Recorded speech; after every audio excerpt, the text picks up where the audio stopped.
ಕರಟಕ ದಮನಕ ಇದು ನಮ್ಮ ಯೋಗರಾಜ್ ಭಟ್ ಅವರು ನಿರ್ದೇಶಿಸಿರುವಂತಹ ಚಿತ್ರ. ಇಲ್ಲಿ ಹೆಸರೇ ಹೇಳೋ ಹಾಗೆ ಎರಡು ಮುಖ್ಯ ಪಾತ್ರಗಳಿವೆ. ಒಂದು ವಿರೂಪಾಕ್ಷ ಅಂತ, ಇನ್ನೊಂದು ಬಾಲರಾಜು ಅಂತ.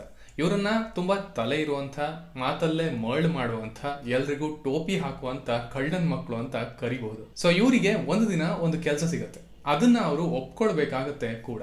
ಸೊ ಆ ಕೆಲಸ ಏನು, ಅವರು ಒಪ್ಕೊಂಡಿದ್ದು ಯಾಕೆ, ಅಂಡ್ ಈ ಮಿಷನ್ ಅಲ್ಲಿ, ಈ ಕೆಲಸದಲ್ಲಿ ಅವರು ಸಕ್ಸಸ್ಫುಲ್ ಆದ್ರ ಇಲ್ವಾ ಅನ್ನೋದನ್ನೆಲ್ಲ ನೀವು ಸಿನಿಮಾ ನೋಡಿನೇ ತಿಳ್ಕೊಳ್ಬೇಕು. ಇದರ ಮೊದಲ ಪಾಸಿಟಿವ್ ಪಾಯಿಂಟ್ ಅಂದರೆ ಅದು ಇಲ್ಲಿದ್ದಂಥ ಎಸ್ಟಾಬ್ಲಿಷ್ಮೆಂಟ್. ಇಲ್ಲಿರೋ ಪಾತ್ರಗಳು ಯಾವ್ಯಾವು, ಅವರು ಎಂಥವರು, ಅವರ ವಿಶೇಷತೆಗಳು ಏನು, ಈ ಕಡೆ ಆ ಊರು, ಅಲ್ಲಿರುವಂಥ ಜನ, ಪ್ರತಿಯೊಬ್ಬರಿಗೂ ಒಂದೊಂದು ವಿಶ್ಲೇಷಣೆ, ಅವರಿಗೊಂದು ಕಥೆ, ಅವರ ಭಾಷೆ, ನಂಬಿಕೆ, ಹೀಗೆ ಆಲ್ಮೋಸ್ಟ್ ಸಿನಿಮಾದ ಮೊದಲ 30 ನಿಮಿಷ ತುಂಬ ಚೆನ್ನಾಗಿ ಎಲ್ಲವನ್ನ ಎಸ್ಟಾಬ್ಲಿಷ್ ಮಾಡ್ತಾರೆ. ಸ್ಪೆಷಲಿ ಮೇನ್ ಕ್ಯಾರೆಕ್ಟರ್ಗಳನ್ನು ಅಂಡ್ ಅವರಿಗೆ ಕೊಟ್ಟಿರೋ ಒಂದಷ್ಟು ಎಲಿಮೆಂಟ್ಗಳನ್ನು. ಸೊ ಅದರಿಂದ ನೀವು ಆ ಕ್ಯಾರೆಕ್ಟರ್ಗಳ ಜೊತೆ ಆರಾಮಾಗಿರ್ತೀರ.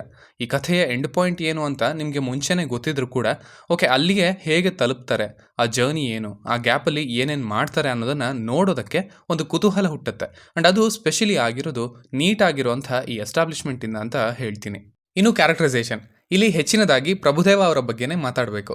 ಹುಡುಗರು ಅಲ್ಲಿ ನಮ್ಮ ಯೋಗಿ ಅವರು ಇದ್ದ ಹಾಗೆ ಇಲ್ಲಿ ಪ್ರಭುದೇವ ಅವರು. ಬಟ್ ಕಮರ್ಷಿಯಲ್ ಆಸ್ಪೆಕ್ಟ್ಸ್ನಲ್ಲಿ ಈಕ್ವಲ್ ಇಂಪಾರ್ಟೆನ್ಸ್ನ ಕೊಡೋದಕ್ಕೆ ಪ್ರಯತ್ನ ಪಟ್ಟಿದ್ದಾರೆ, ಹಾಗೆ ಕೊಟ್ಟಿದ್ದಾರೆ ಕೂಡ. ಆ್ಯಕ್ಚುಲಿ ಅವರ ಕ್ಯಾರೆಕ್ಟರ್ ನೋಡಿದಾಗ ಖುಷಿ ಆಯಿತು. ಎಲ್ಲೋ ಈ ಟನಲ್ನಲ್ಲಿ ಒಂದು ಸಣ್ಣ ಬೆಳಕು ಕಾಣೋ ಹಾಗೆ, ಅರೆ ನಮ್ಮ ಭಟ್ರು ಬಂದ್ರ ವಾಪಸ್ ಅಂತ ಅನ್ನಿಸ್ತು. ಬಿಕಾಸ್ ಭಟ್ರ ಡೈಲಾಗ್ಸ್, ಅವರ ಎಕ್ಸ್ಟ್ರಾ ಎಲಿಮೆಂಟ್ಸ್, ಹಾಗೆ ಪ್ರಭುದೇವ ಅವರ ಪರ್ಫಾರ್ಮೆನ್ಸ್ ಎರಡು ತುಂಬ ಚೆನ್ನಾಗಿ ಮ್ಯಾಚ್ ಆಗಿದೆ. ಅಂದರೆ ಅದು ಸ್ಲ್ಯಾಪ್ ಸ್ಟಿಕ್. ನೀವು ಸ್ಟ್ಯಾಂಡಪ್ ಕಾಮಿಡಿಗಳನ್ನು ಫಾಲೋ ಮಾಡೋರಾದರೆ ನಿಮಗೆ ಗೊತ್ತಿರುತ್ತೆ, ಒಂದು ಪಾತ್ರಕ್ಕೆ ಒಂದಷ್ಟು ಹಾವಭಾವ ಕೊಡ್ತೀವಿ, ಅದಕ್ಕೆ ಎಲಿಮೆಂಟ್ ಆ್ಯಡ್ ಮಾಡ್ತೀವಿ, ಅದನ್ನು ಆ ಸಿಚುವೇಷನಲ್ಲಿ ಬಳಸ್ಕೊಳ್ತೀವಿ, ಆ್ಯಂಡ್ ಅದನ್ನೇ ಹಲವು ಸೀಕ್ವೆನ್ಸ್ಗಳಲ್ಲಿ ತಂದು ಕೊನೆಗೆ ಅದರಿಂದಾನೇ ಕ್ಲೋಸ್ ಮಾಡ್ತೀವಿ. ಸೊ ಆ ಹ್ಯೂಮರ್ ಇಲ್ಲಿ ಬಂದಿದೆ, ಭಟ್ರ ಮಾರ್ಕ್ ಹ್ಯೂಮರ್. ಒಂದಷ್ಟು ಸೀಕ್ವೆನ್ಸಸ್, ಡೈಲಾಗ್ಸ್, ಪ್ರಭುದೇವ ಅವರ ಮ್ಯಾನ್ರಿಸಮ್ಸ್ ಅವೆಲ್ಲ ಎಂಜಾಯ್ ಮಾಡಿದೆ. ಆ್ಯಂಡ್ ಅದು ತುಂಬಾ ಪ್ಲಸ್ ಆಗಿದೆ ಸಿನಿಮಾಗೆ, ಸ್ಪೆಷಲಿ ಫಸ್ಟ್ ಹಾಫ್ನಲ್ಲಿ. ಅದರಲ್ಲೂ ಅರೆ ಸುಮ್ಮನಿರು ಗುರು, ಫಸ್ಟ್ ನನಗೆ ಅರ್ಥ ಆಗಬೇಕಿಲ್ಲಿ ಅನ್ನೋದು ಆ ಸಿಚುವೇಶನ್, ಅದೊಂದು 3 ಸಾರಿ ಬರುತ್ತೆ. ಅದನ್ನಂತೂ ತುಂಬ ಚೆನ್ನಾಗಿ ಎಂಜಾಯ್ ಮಾಡಿದೆ. ಇನ್ನು ಖುಷಿ ವಿಚಾರ ಅಂದರೆ ಅವರ ಡೈಲಾಗ್ ಡೆಲಿವರಿ. ಅವರ ಕನ್ನಡ ಅಷ್ಟು ಸ್ಪಷ್ಟವಾಗಿಲ್ಲ, ಬಟ್ ಬರ್ತಾ ಆ ಬಾಡಿ ಲ್ಯಾಂಗ್ವೇಜ್ಗೆ, ಆ ಕ್ಯಾರೆಕ್ಟರ್ಗೆ ಅದೇ ಪ್ಲಸ್ ಆಗಿದೆ, ಅದು ಹೊಂದಿಕೆ ಆಗಿದೆ ಚೆನ್ನಾಗಿ. ಸೊ ಐ ಫೆಲ್ಟ್ ಭಟ್ರ ಮತ್ತು ಪ್ರಭುದೇವ ಅವರ ಕಾಂಬೋ ತುಂಬ ಚೆನ್ನಾಗಿ ವರ್ಕ್ ಆಗಿದೆ ಅಂತ ಹೇಳ್ತೀನಿ, ಪ್ಲಸ್ ಆಗಿದೆ ಸಿನಿಮಾಗೆ ಅಂತ ಹೇಳ್ತೀನಿ. ಇನ್ನು ಇಲ್ಲಿ ಹೇಳೋಕೆ ಹೊರಟಿರುವಂಥ ವಿಷಯ, 2011ರಲ್ಲಿ ರ್ಯಾಂಗೋ ಅನ್ನೋ ಒಂದು ಸಿನಿಮಾ ಬಂದಿತ್ತು. ಪ್ಲಾಟ್ ಅದಕ್ಕೆ ಒಂಚೂರು ಸಿಮಿಲರ್ ಆಗಿದೆ, ಬಟ್ ಅದಕ್ಕೆ ಈ ವಿಷಯಗಳನ್ನು ತಂದು ಅದಕ್ಕೆ ಒಂದಷ್ಟು ಸೀಕ್ವೆನ್ಸ್ಗಳನ್ನು ಇಟ್ಟು ಆದಷ್ಟು ಒಂದು ಮೆಸೇಜ್ನ ಹೇಳೋಕೆ ಹೊರಟಿದ್ದಾರೆ. ಆ್ಯಂಡ್ ಅದು ತಕ್ಕ ಮಟ್ಟಿಗೆ ತಲುಪತ್ತೆ ಕೂಡ.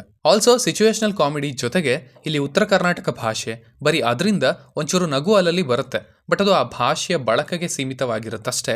ಸೊ ಅದು ಎಲ್ರಿಗೂ ಅನ್ವಯಿಸದೇ ಇರಬಹುದು. ಇನ್ನು ಪರ್ಫಾರ್ಮೆನ್ಸಸ್ ಅಂತ ತಗೊಂಡ್ರೆ ಆಗಲೇ ಹೇಳಿದ ಹಾಗೆ ಪ್ರಭುದೇವ ಅವರಿಗೆ ಹೆಚ್ಚಿನ ಮಾರ್ಕ್ಸ್ ಸಿಗುತ್ತೆ. ಇನ್ನು ಶಿವಣ್ಣ ಅವರು ತಮ್ಮ ಪಾತ್ರವನ್ನು ನೀಟಾಗಿ ನಿಭಾಯಿಸಿದ್ದಾರೆ. ಆ್ಯಂಡ್ ಮೇನ್ಲಿ ಇಲ್ಲಿ ರವಿಶಂಕರ್ ಅವರನ್ನ, ಪ್ರಿಯಾ ಆನಂದ್ ಅವರನ್ನ, ಹಾಗೆ ನಿಶ್ವಿಕಾ ಅವರನ್ನ ಅಪ್ರಿಷಿಯೇಟ್ ಮಾಡಬೇಕು. ಬಿಕಾಸ್ ಸಿಕ್ಕಿರೋದ್ರಲ್ಲಿ ಆದಷ್ಟು ವ್ಯಾಲ್ಯೂ ಆ್ಯಡ್ ಮಾಡಿದ್ದಾರೆ ಸಿನಿಮಾಗೆ, ಆ ಪಾತ್ರಗಳಾಗೆ ಉಳ್ಕೊಂಡಿದ್ದಾರೆ ಅವರು. ಹಾಗೆಯೇ ರಂಗಣ್ಣ ರಘು ಅವರ ಹಾಗೆ ರವಿಶಂಕರ್ ಅವರ ಕಾಂಬಿನೇಷನ್ ಚೆನ್ನಾಗಿತ್ತು, ಅದಕ್ಕಿನ್ನೂ ಸ್ಕ್ರೀನ್ ಟೈಮ್ ಇರಬೇಕಿತ್ತು ಅಂತಲೂ ಅನಿಸಿದುಂಟು. ಇನ್ನು ಹಾಡುಗಳು ಹೊರಗಡೆಗಿಂತ ಸಿನಿಮಾ ಒಳಗಡೆ ಚೆನ್ನಾಗಿ ವರ್ಕ್ ಆದವು. ಹಾಗೆಯೇ 2 ಹಾಡಿನ ಸಾಹಿತ್ಯ ಕೂಡ ಚೆನ್ನಾಗಿತ್ತು. ಇದರ ನೆಗೆಟಿವ್ಸ್ ಕಡೆ ಬಂದರೆ ಪೊಟೆನ್ಷಿಯಲ್ ಇದ್ದಂಥ ಸೀಕ್ವೆನ್ಸ್ಗಳನ್ನು ಅಷ್ಟು ಚೆನ್ನಾಗಿ ಬಳಸ್ಕೊಂಡಿಲ್ಲ ಅಂತ ಹೇಳ್ತೀನಿ, ಸ್ಪೆಷಲಿ 2ನೇ ಅರ್ಥದಲ್ಲಿ. ಯಾಕಂದರೆ ಇಲ್ಲಿ ಕಥೆ ಏನೂ ಹೊಸ್ತಲ್ಲ. ಸೊ ಅದರಿಂದ ಅವರು ಆ ಕ್ಯಾರೆಕ್ಟರ್ಗಳನ್ನು, ಅವರಿಗಿರೋ ಚಾಲೆಂಜಸ್ಗಳನ್ನು ಎಷ್ಟು ಸ್ಟ್ರಾಂಗ್ ಆಗಿ ಎಸ್ಟಾಬ್ಲಿಷ್ ಮಾಡಿದ್ರೋ ಅಷ್ಟೇ ಸ್ಟ್ರಾಂಗ್ ಆಗಿ ಎಂಡ್ ಮಾಡಬೇಕಿತ್ತು ಅಂತ ಅನ್ನಿಸ್ತು. ಆ್ಯಕ್ಚುಲಿ ಅದೇ ಸಿನಿಮಾದ ಸೋಲ್, ಹೇಗಾಯಿತು ಅನ್ನೋದು. ಬಟ್ ಎಲ್ಲನೂ ತುಂಬ ಕನ್ವೀನಿಯೆಂಟ್ ಆಗಿ, ತುಂಬ ಈಸಿಯಾಗಿ ಮುಗ್ದೋಗುತ್ತೆ. ಇವರು ಕರಟಕ ದಮನಕ ಅದಕ್ಕೆ ಹೆಚ್ಚು ಇಂಪಾರ್ಟೆನ್ಸ್ ಕೊಡಬೇಕಲ್ಲ. ಸೊ ಅವರ ಬದಲಾವಣೆ ಅದು ಕೂಡ ಅಷ್ಟೇ ಸ್ಟ್ರಾಂಗ್ ಆಗಿ, ಇಂಟೆಲಿಜೆಂಟ್ ಆಗಿ ಇರಬೇಕಿತ್ತು ಅಂತ ಅನ್ನಿಸ್ತು. ಬಿಕಾಸ್ ಅದೇ ಇದನ್ನು ಹಲವು ಸಿನಿಮಾಗಳಿಗಿಂತ ಭಿನ್ನವಾಗಿ ಇಡ್ತಾ ಇದ್ದದ್ದು. ಎಲ್ಲ ಚಾಲೆಂಜಸ್ನ, ವಿಷಯಗಳನ್ನು ಒಂದು 4 ಲೈನ್ಗಳಲ್ಲಿ ಹೇಳಿ ಮುಗಿಸ್ತಾರೆ, ಆ್ಯಂಡ್ ಅದು ಮುಗ್ದೋಗುತ್ತೆ, ಸರಿ ಆಗಿಬಿಡುತ್ತೆ ಕೂಡ. ಸೊ 2ನೇ ಅರ್ಥದಲ್ಲಿ ಸಿನಿಮಾ ಸ್ಲೋ ಆಗಿ ಕೆಳಗೆ ಇಳಿತಾ ಹೋಯಿತು. ಆ್ಯಸ್ ಯೂಶುವಲ್ ಕ್ಯಾರೆಕ್ಟರ್ಗಳನ್ನು ಹೀರೋಗಳಾಗಿ ಮಾಡಬೇಕು ಅನ್ನೋ ಭರದಲ್ಲಿ ಚಿತ್ರದ ಯೂನಿಕ್ನೆಸ್ ಏನಿತ್ತು ಅದು ಹಿಂದೆ ಹೋಯಿತು ಅಂತ ಹೇಳ್ತೀನಿ. ಇನ್ನು VFX ಬಗ್ಗೆನೂ ಗಮನ ಕೊಡಬೇಕಿತ್ತು. ಸಣ್ಣದೇ ಆದರೂ ಕೂಡ ಅದು ಜನಕ್ಕೆ ಡಿಸ್ಟರ್ಬ್ ಮಾಡೋ ಸಾಧ್ಯತೆ ಇರುತ್ತೆ, ಆ್ಯಂಡ್ ಒಂದಷ್ಟು ಜನಕ್ಕೆ ಮಾಡಿರುತ್ತೆ ಅಂತಲೂ ಅಂದ್ಕೊಳ್ತೀನಿ. ಸೊ ಸಿಂಪಲ್ ಆಗಿ ಹೇಳೋದಾದರೆ ಫಸ್ಟ್ ಹಾಫ್ ಚೆನ್ನಾಗಿತ್ತು, ಎಂಜಾಯ್ ಮಾಡಿದೆ. ಓವರಾಲ್ ಆಗಿ ಒಂದು ಡೀಸೆಂಟ್ ಎಂಟರ್ಟೈನರ್ ಅಂತ ಹೇಳ್ಬೋದು. ಸೊ ಇದು ನನ್ನ ರಿವ್ಯೂ ಆಗಿತ್ತು ಈ ಸಿನಿಮಾ ಬಗ್ಗೆ. ಇನ್ನು ಬ್ಲಿಂಕ್ ಸಿನಿಮಾ, ಇದನ್ನು ನಾನು ಆಲ್ರೆಡಿ ಒಂದು 3 ತಿಂಗಳ ಹಿಂದೆನೇ ನೋಡಿದ್ದೆ. ಒಂದು ಒಪಿನಿಯನ್ಗೋಸ್ಕರ ಟೀಮ್ ಅವರು ಕಾಂಟ್ಯಾಕ್ಟ್ ಮಾಡಿದ್ರು.